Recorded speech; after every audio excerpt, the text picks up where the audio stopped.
Depending on who you ask, this past week, Newfoundland picked a fight with Ottawa, or Ottawa picked a fight with Newfoundland. And really, I have no idea who threw the first punch, but I know this.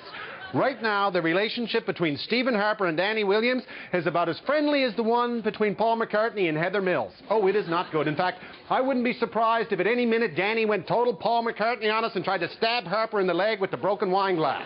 Now, mind you, to hear Harper's people tell it, this was a huge triumph for the Prime Minister, because the Prime Minister had the courage to fly down to Newfoundland and give Danny a smack, which sent a message to everyone in Atlantic Canada. And why? Because Danny wants something called fallow field legislation, and Harper doesn't want him to have it.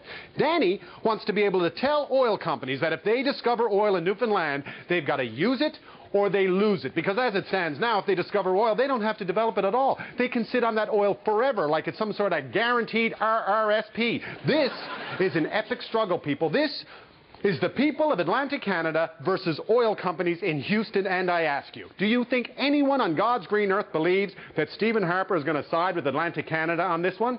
And anyway, where does Danny get off thinking Newfoundland, of all places, can have fallow field legislation? Really? Where the hell does Danny think he is? Alberta? Well, maybe he does, because you know what? They've got it in Alberta. In Alberta, if you discover oil, you've got 5 years.